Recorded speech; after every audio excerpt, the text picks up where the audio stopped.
When we define these, we are going to use a few variables. So the first piece, I just want to talk about where those variables come from. So if we have an angle theta in standard position, so we've said before, standard position means vertex is the origin, initial side is the positive x-axis, and then the terminal side is somewhere else. So let's say if I just drew my angle like this. So theta is just the name of this angle. I could very well call it an x or a y or a or b. It could be any variable. Theta is just a common one we use.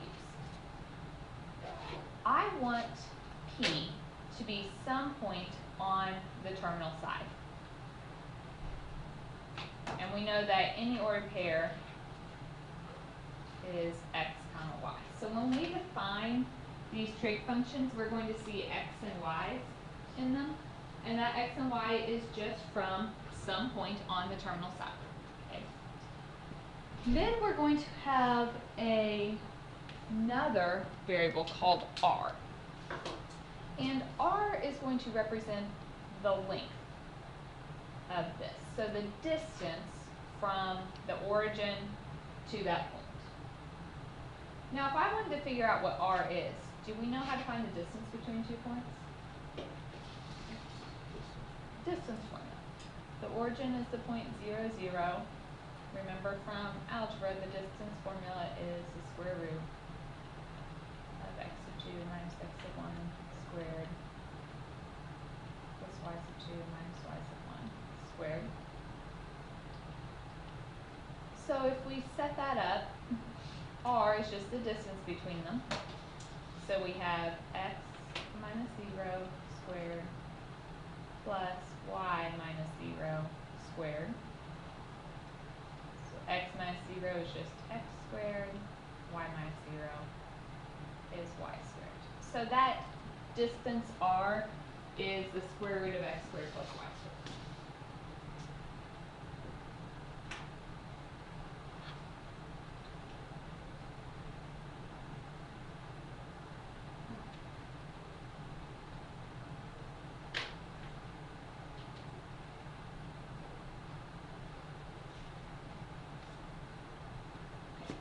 So, using that, we are going to define our trig functions. So the definition of, and just to clarify, when you see SIN, it's not sin. That is the abbreviation for sine. So this means sine of angle theta. The definition of sine is the ratio y divided by r. So a trig function is really just a ratio. You're just going to divide two things. Cos, that is not cos, it's what it looks like, but it represents cosine. And so the definition of cosine is x divided by r. This tan, that's tangent. That's y divided by x.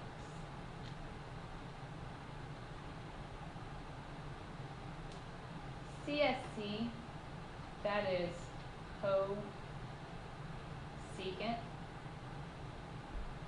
and that's just the reciprocal of sine.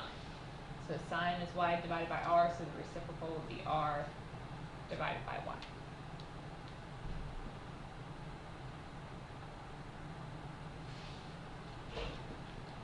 SEC, that's secant. That's a reciprocal of cosine, so that would be r divided by x. And the COT, that's cotangent. So that would be x divided by y.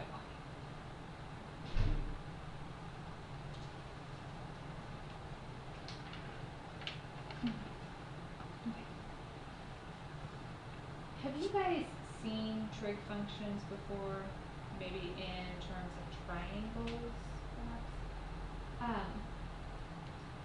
So there's a couple reasons that I haven't just went to a triangle definition.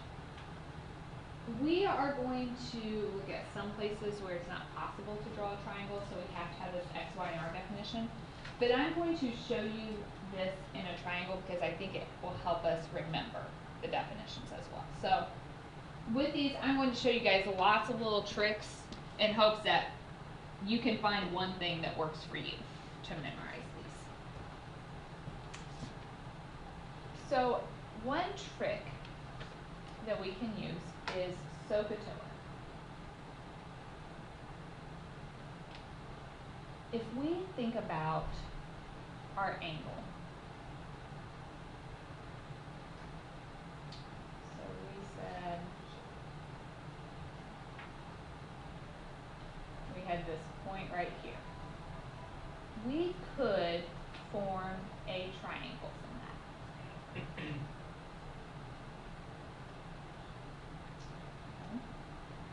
From here, this side, what did we already say that was? What variable was the distance between the origin? That's our r. Now we knew this was the point xy. So my horizontal distance I traveled over, that's the variable f. The vertical distance, the amount you traveled up, is your y.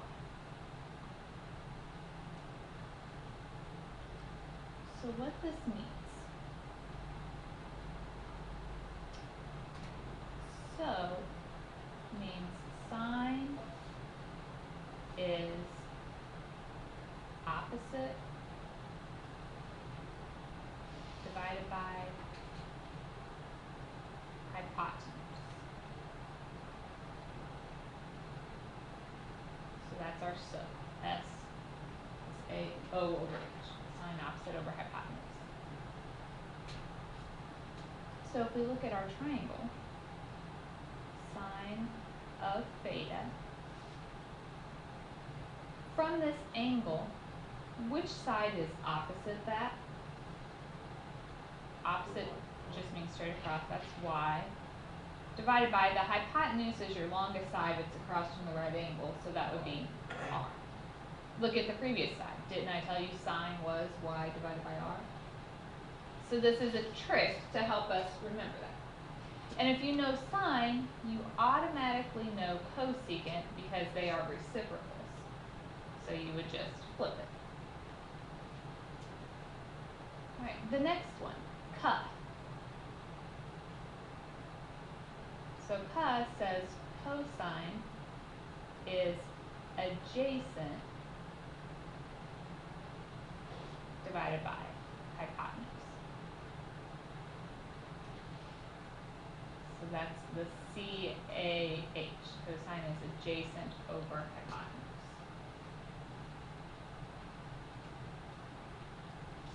So if we think about this picture, adjacent means touching. There are technically two sides that touch my angle, but I want the one that's not the hypotenuse. So the side that touches angle theta, but is not the hypotenuse, would be side x. Divided by the hypotenuse, which is r. And if we know cosine, we automatically know secant because they are reciprocals, so that means secant is r divided by x. So you'll notice that's the same definition we wrote down on the previous slide, that cosine was x over r. The final one, toa. That means tangent is opposite divided by adjacent. So TOA, opposite over adjacent.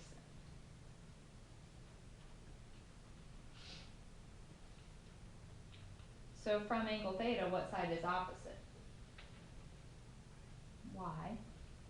Divided by the adjacent side that is not the hypotenuse would be x. And so then that means cotangent is reciprocal, you just flip that, so x over y. So the same definitions in terms of x, y, and r, but that Sohcahtoa is something that sometimes sticks in people's brains a little bit easier, and it can help you remember which one is which.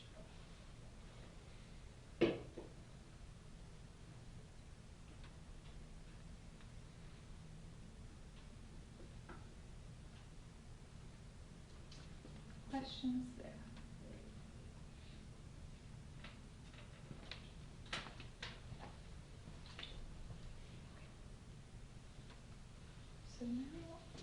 we are going to start looking at some examples using these definitions. And that's really all we're doing. I've taught you the one piece from this section is knowing those 6 definitions. Now we're just going to use them. So the terminal side of an angle theta in standard position passes through the point 12, 5. Find the values of the 6 trig functions of angle theta. All right, you have 2 options. And I don't care which way you do this, it's whatever makes most sense to you. Some people, they just need to write out what x, y, and r are equal to, and they can go from there because they remember the x, y, and r. If you're one of those people that needs to think about Sohcahtoa, you might need to draw a picture. So I'm going to do both parts and show you how it would work, and then you guys kind of pick what works for you. Can you tell me what x is? 12. What's y? How do we find r?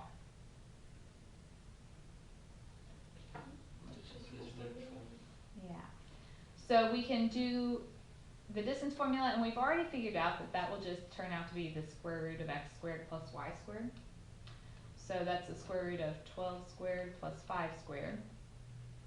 We do not want to use decimals, so if this doesn't work out perfectly, then we will keep it in lowest radical form. That's 144 plus 25, so 169. What's the square root of 169? 13. So then we have x, y, and r. If you wanted to draw a picture, you could. 12, 5. The point 12, 5 would be in which quadrant? Quadrant 1, because both of those are positive, so it's like over 12 and up 5. You don't have to be real exact, but essentially what you're going to look at is a triangle there. What would be my horizontal distance?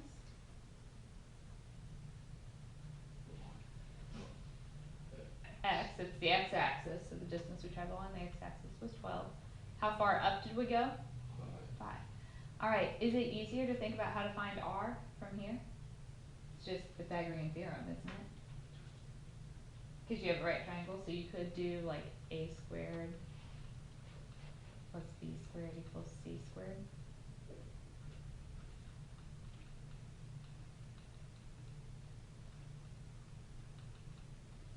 And so we get the 13. These are 2 different approaches. You don't have to do both. You pick what makes sense to you.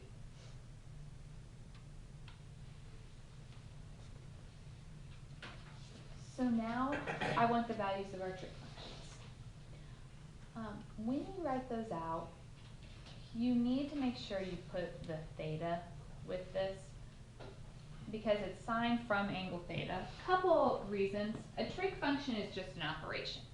Without putting a theta there, it would be like saying the square root without anything under the radical. It wouldn't make sense. We will also eventually talk about like triangles, and there's 3 different angles in a triangle, so we need to know which one we're talking about.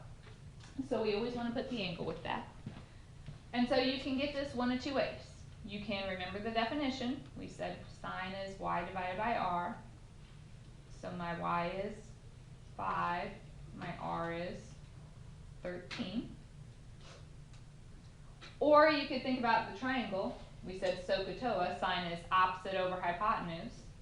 So the opposite side is 5, the hypotenuse is 13. We want these to be in lowest terms, but we don't want decimals. So let's just keep it as fractions. It will make things a lot easier to have a fraction. If you know sine, which one do you also know? Yeah, the cosecant, CSC, they're reciprocals. So we don't even really have to work this one out because we know you just flip sine, so it would be 13 over 5. That's why we like fractions instead of decimals.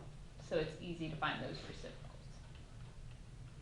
Okay, so next one, we need cosine of theta. So 2 options, you can remember the definition. Cosine is x divided by r. So my x is 12, my r is 13. If you think about the triangle, cosine is adjacent over hypotenuse, so the adjacent side is 12, the hypotenuse is 13. If we know cosine, which one do we also know? SEC, secant of theta, would be the reciprocal, 13 over 12.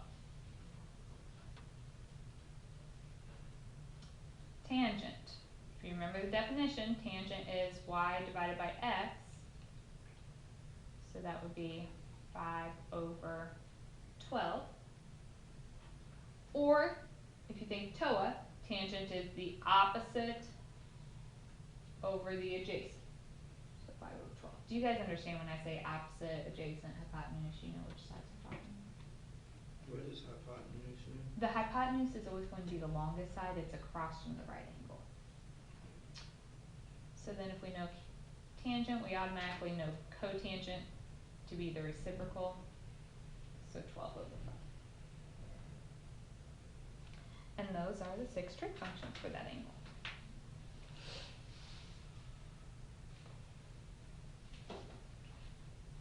Do you guys think you could try one on your own now? So you can either draw a picture or just label x, y, and r, however makes the most sense for you. So here's your point, 8, -6. Find the 6 trig functions. We know then the x would be 8, the y is -6. We want to find r, it's the square root of x squared plus y squared. Make sure if you have a negative you put it in a parenthesis. So that's 64 plus 36, so you get square root of 100, which is 10. If you drew a picture, 8, -6 is in which quadrant? Right, x is positive and y is negative. So if you're thinking about a triangle, it would look like this.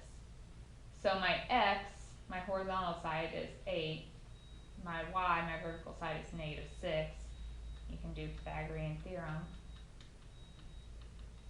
to get that third side. And again, you get 10. Your hypotenuse will always be positive. X and y could be positive or negative. So then, if you did the definition, sine is y divided by r. So -6 over 10. Let's go ahead. We want to keep a fraction, but let's write it in lowest terms. So what could we reduce that to? So then cosecant is just the reciprocal, -5/3. So for the top, where you got 8 at, is that always going to be the first number? Yes. So think about, in the order pair, this is x, so that'll be the number along the x-axis. Makes sense. And your y would be the distance along the y-axis. If you think about the triangle, sine is opposite over hypotenuse, so we get the same thing. So cosine, you can either think x divided by r or adjacent over hypotenuse. So that's 8 over 10, which reduces to 4 over 5, which means secant would be 5 over 4. Tangent is y divided by x or adjacent over hypotenuse, opposite over adjacent. So that would be -6 over 8, which reduces to -3/4. So that means your cotangent is -4/3. So far, so good? In general, when we think about this angle, if I draw the full angle, it's in standard position, the terminal side ended here. We were looking at that angle. It actually doesn't matter which point on this side you pick. If we had picked, the point up here, we would have had similar triangles, so we will get the same final ratios for our trig functions. So if I don't give you a point, we may have to find one. And as long as our point meets the requirements I'm given, everyone in this class could pick a different point on that line, and we would all get the same final ratio for our trig functions. So this one says, I want 6 trig functions of an angle in standard position if the terminal side is defined by 3x minus 2y equals 0, x is less than or equal to 0. So I'm asking you to do the same thing, but I didn't give you the point. We have to figure it out ourselves. So we have to find a point. First stipulation, x has to be what kind of number? That's negative. So some negative number. So you can pick any negative number you want. What do you want to do? -3. So if my x is -3, let's figure out what y would be. So 3 times -3 minus 2y equals 0.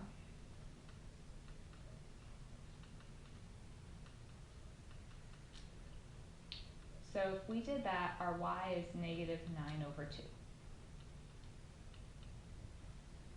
And that's perfectly acceptable.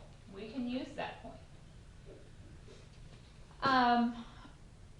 Nora said to try -2. So if she did -2, then you could find the y. Because x just has to be a negative number, it could be any negative number. If we did -2,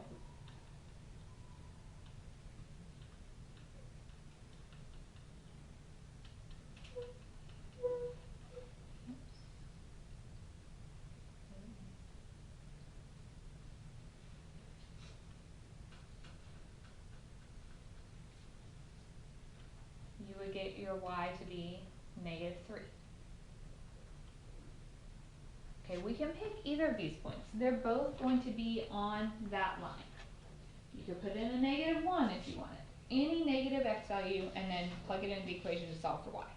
Now, if you're going to work with a point, which of these would you prefer? Bottom one. Why? Because it's a whole number. Yeah, it's a whole, no fractions. So it might be a little bit easier. So let's go ahead and try that point. Just in general, a quick trick, if you ever get a point with fractions and you don't want to deal with those fractions, there's an easy way to fix that. What would I have to multiply by to get rid of the denominator here? 2. So if you took both of those points by 2, your x would turn into a -6 and your y would be a -9. And then that's a third point on this line that we could easily use. So we've got lots of options here. You will get the exact same answer for each. Your life will be slightly easier if you avoid those fractions, but it's not going to make a big difference. So let's just take this one then and roll with it.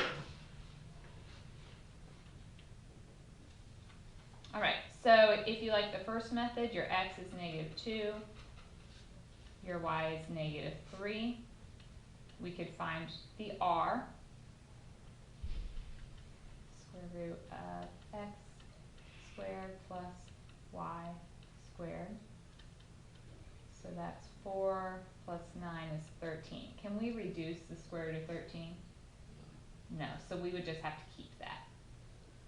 We don't want decimals, so keep it in radical form. If you like to draw the picture, what quadrant would this point be in? 3, because my x is negative and my y is negative. So if you do the triangle, your x is -2, your y is -3, and you do Pythagorean theorem and you get your 13 for your hypotenuse. So you don't have to do both of those, you pick what you like.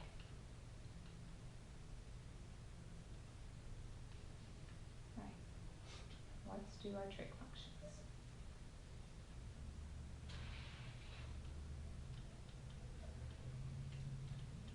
So what is the definition of sine? Y over r, or opposite over hypotenuse. So that would be -3 over the square root of 13. Can we leave a radical on the bottom? No. So what we're going to do is just multiply radical 13 on top and bottom. So we get -3 radical 13 over 13. That's a sloppy Hmm? one. So that's a sloppy one. Yeah, it's not nearly as pretty. Cosecant, when you do the reciprocal, I highly recommend, if you want your life to be as easy as possible, do the reciprocal from before we moved the radical. So So we could flip this final one, then we'll end up with a radical on the bottom again. But if we did the reciprocal back here before we moved the radical, we just get radical 13 over negative 3. Or you could put the negative out in front, it doesn't matter. Okay, what is the definition of cosine?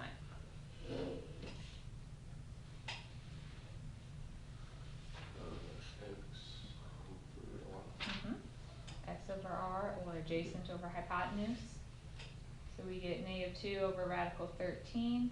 Again, can't have that radical on the bottom. So we get negative 2 radical 13 over 13. So that means the reciprocal, secant, again, I would do the reciprocal from before we moved the radical. So that would be radical 13 over negative 2.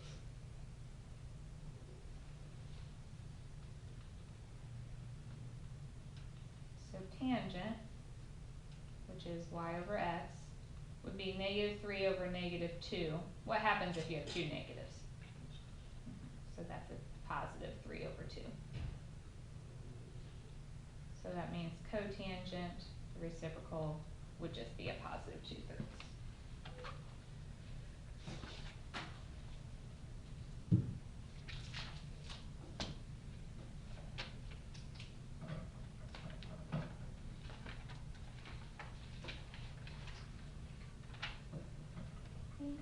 We might do one more and then stop for today, if that's okay with you guys. What questions do you have for me so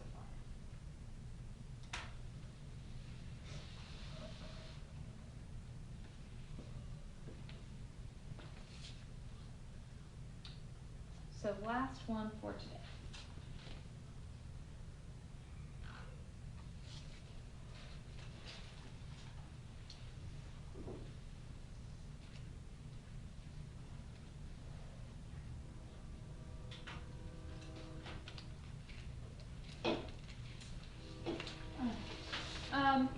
So I told you this time that x was greater than or equal to 0. Even though it says equal to 0, don't pick 0, you need to pick a positive number. So we can put in any x value we want. If we're going to solve for y, we're going to have to ultimately divide by 2, so I would pick an even number. So if x is 2. Then we plug that in and find y. So 2y is negative 2, so y is negative 1.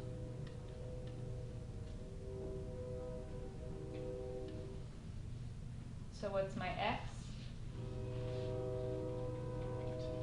What's our y?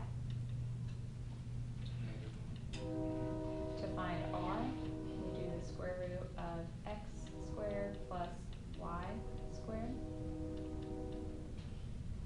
So that's 4 plus 1, which is the square root of 5.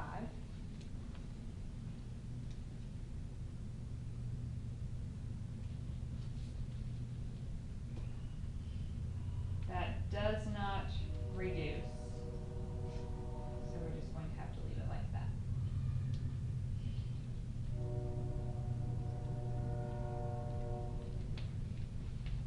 Do you guys want me to draw the triangle? Show you that way. Which quadrant would that triangle be in? 4. X is positive, y is negative. Since we did that, my x was 2, my y is negative 1. So you do Pythagorean theorem and you will again get this side to be radical 5. So 6 trig functions. What's the definition of sine? Y over r. So that's negative 1 over the square root of 5. Is that okay? Nope. So you have to multiply by that radical to move it. So you get negative radical 5 over 5. Can we still write like negative 1 radical 5? Yes.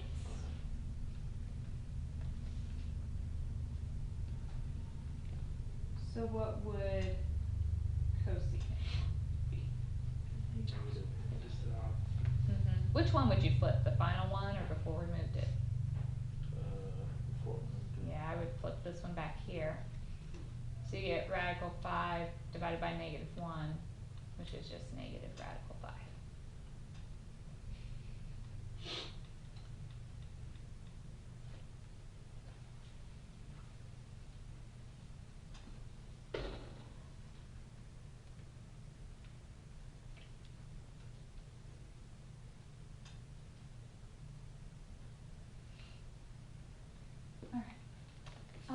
Cosine is x divided by r, so that's 2 divided by the square root of 5. If you multiply by radical 5 on top and bottom, we get 2 radical 5 over 5.